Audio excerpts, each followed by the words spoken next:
Hi friends, welcome to Vyjayanthi kitchen.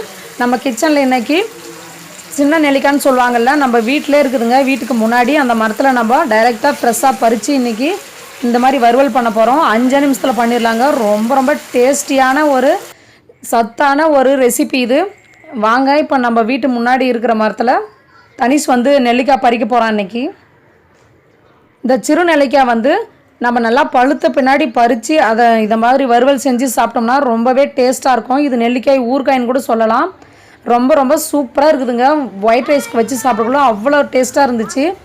5 நிமிஷத்துலேயும் செஞ்சிடலாம். அதே சமயத்தில் நீங்கள் நம்ப மாட்டீங்க, இந்த வீடியோவை நீங்கள் பாருங்கள், அப்போ தான் உங்களுக்கு தெரியும். செஞ்சும் பாருங்கள், அப்போ தான் உங்களுக்கு அந்த டேஸ்ட் உண்மையாக என்னன்னு புரியும் உங்களுக்கு. இது ஒரு டிஃப்ரெண்ட்டான நெல்லிக்காய் ஊறுகாய் வறுவல் நெல்லிக்காய் டிஷ் எது வேணாலும் நம்ம சொல்லிக்கலாங்க. ரொம்பவே சூப்பராக வித்தியாசமாக நான் செஞ்சு காட்டுறேன். செம்ம டேஸ்ட்டாக இருக்கும். அதுக்கு முன்னாடி ஒரு சின்ன ரெக்வெஸ்ட் ஃப்ரெண்ட்ஸ், நம்மளோட சேனலை இப்போ தான் ஃபஸ்ட் டைம் பார்க்குறீங்கன்னா வைஜெயந்தி கிச்சனை சப்ஸ்கிரைப் பண்ணுங்கள்.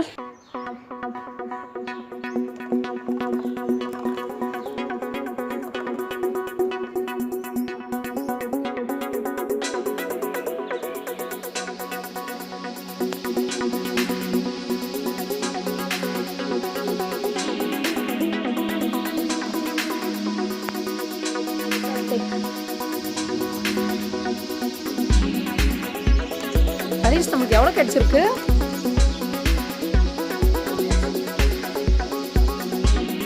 தனிஷ், போதும் வா, இதுவே போதும். பார்த்தியாருங்க, போதும் வந்துரு.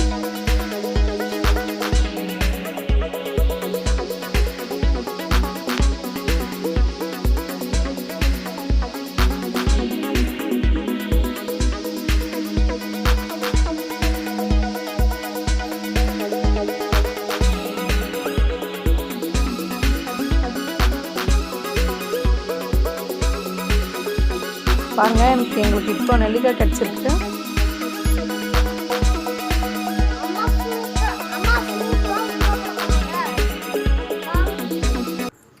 நெல்லிக்காய்லாம் பறிச்சுட்டு நல்லா வாஷ் பண்ணிவிட்டு தண்ணி இல்லாமல் நம்ம எடுத்து வச்சுக்கலாம். இப்போது நான் ஒரு 3/4 கிலோ எடுத்துருக்குறேன். அதுக்கு ஒரு பெரிய நெல்லிக்காய் அளவு சைஸ் புளி எடுத்துக்கோங்க. 2 டேபிள் ஸ்பூன் காரத்துக்கு மிளகாய் பொடி, உப்பு, வெல்லம், அப்படி இல்லைனா நாட்டு சக்கரை. நான் நாட்டு சக்கரை எடுத்துருக்குறேன். இப்போ ஒரு கடாய் வச்சுட்டு 2 to 3 டேபிள் ஸ்பூன் எண்ணெய் விட்டுருங்க. எண்ணெய் காஞ்சதும் 1/2 டேபிள் ஸ்பூன் கடுகு, 1/2 டேபிள் ஸ்பூன் சீரகம் சேர்த்துட்டு நல்லா நம்ம பொரிய விட்டுடலாம். சட்டுன்னு இது ஒரு 5 நிமிஷத்தில் செஞ்சிடலாங்க. செம்ம டேஸ்ட்டாக இருந்துச்சு எங்களுக்கு இது. அடுத்து சின்ன நெல்லிக்காய் நம்ம வாஷ் பண்ணி வச்சுருக்கோம்ல, அதை சேர்த்துக்கலாம். தண்ணி இல்லாமல் பார்த்துக்கோங்க, இல்லைன்னா நமக்கு மேலே தெரிச்சிரும். சேர்த்துட்டு நல்லா மிக்ஸ் பண்ணி விட்டுருங்க. நல்லா ஒரு 3 நிமிஷம் நம்ம இதை நல்லா மிக்ஸ் பண்ணி விட்டுக்கலாம். நம்ம இன்றைக்கி சூப்பரான ரெசிபிங்க இது நம்ம செய்கிறது. இதில் புளிப்பு, காரம், இனிப்பு, உப்பு இதெல்லாம் கலந்து இருக்கிறதுனால ஒரு மைல்டான ஸ்வீட் டேஸ்ட் செம்மையாக இருந்துச்சு. கலர் கொஞ்சம் சேஞ்ச் ஆகிருக்கு பாருங்கள். இந்த அளவுக்கு நம்ம வதக்கி விட்ட பின்னாடி இதுக்கு தேவையான பெருங்காய பொடி 1/2 டேபிள் ஸ்பூன் சேர்த்துருங்க. காரத்துக்கு 2 டேபிள் ஸ்பூன் மிளகாய் பொடி சேர்த்துருக்குறேன். பியூர் சில்லி பவுடர் இது. நீங்கள் உங்கள் காரத்துக்கு ஏற்ற மாதிரி சேர்த்துக்கோங்க. நல்லா சேர்த்துட்டு மிக்ஸ் பண்ணிடலாம். நம்ம இப்போ இது எண்ணெயிலே வேகும். நமக்கு இந்த காய் ரொம்ப டேஸ்ட்டாக இருக்கும். நமக்கு கொஞ்சம் கூட புளிப்பே இருக்காது. இதுக்கு தேவையான அளவு சால்ட் சேர்த்துக்கோங்க. நான் ஒரு 3/4 டேபிள் ஸ்பூன் சேர்த்துருக்குறேன்.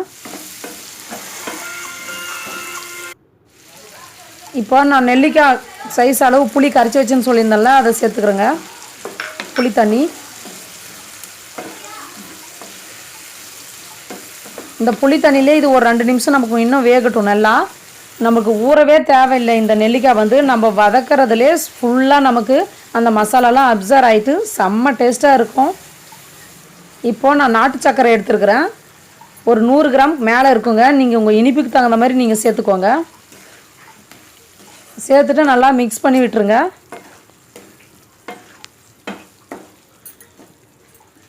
குழந்தைங்க கூட இது எல்லாமே சூப்பராக சாப்பிடுவாங்க. ஏன்னா நம்ம பழுத்த காய் தான் இதில் பறிச்சிருக்கிறோம். அதுவும் இல்லாமல் நம்ம சக்கரை சேர்க்கறதுனால, நாட்டு சக்கரை ரொம்பவே ஹெல்த்து. நெல்லிக்காய் சாப்பிட்டோம்னா நமக்கு ஹார்ட்டுக்கு ரொம்ப ரொம்ப நல்லது. சுகர் பேஷண்ட்டு கண்டிப்பாக எடுத்துக்கலாம். சூப்பராக நமக்கு ரத்த சோகை இருக்கிறவங்களும் இது அதிகமாக சாப்பிட்லாம். எதுவுமே ஆகாது. இது நமக்கு ரத்தம், நமக்கு ஹீமோகுளோபினும் கிடைக்கும். ஈர உடம்புன்னு சொல்லுவாங்கள்ல, அவங்க மட்டும் இதை எடுத்துக்க வேண்டாம். ஏன்னா சைனஸ் ப்ராப்ளம் இருக்கும், சளி பிடிக்கும். அதனால் அவங்க இதை தவிர்த்து விட்டுறலாம். பார்க்கும்போதே நாவில் எச்சில் ஊறும். ரொம்ப ரொம்ப டேஸ்ட்டாக இருந்துச்சு. சூப்பராக தகன்னு மின்னுது பாருங்கள். நீங்கள் இது ஒரு 5 நிமிஷம் தாங்க நீங்கள் செஞ்சு பாருங்கள். ரொம்ப ரொம்ப டேஸ்ட்டாக இருக்கும். நம்ம சாதத்து கூட வச்சியும் சாப்பிட்லாம். இது ரொம்பவே சூப்பராக இருக்கும். சாம்பார் சாதம், ரச சாதம் எது கூட வேணாலும் நம்ம சைடிஷாக வச்சு சாப்பிட்லாம். ஹெல்த்தியான ரெசிபியும் கூட. நம்ம நாட்டு சக்கரை, வெல்லம் ஏதாச்சும் ஒன்று சேர்த்துக்கோங்க. அப்போ தான் நம்மளுக்கு இன்னுமே ஹெல்த்தாக இருக்கும். கண்டிப்பாக இந்த ரெசிபி பிடிக்கும்னு நினைக்கிறேன். பிடிச்சிருந்துச்சுன்னா மறக்காமல் வைஜெயந்தி கிச்சனை லைக் பண்ணுங்கள், ஷேர் பண்ணுங்கள், கமெண்ட் பண்ணுங்கள். தேங்க்யூ.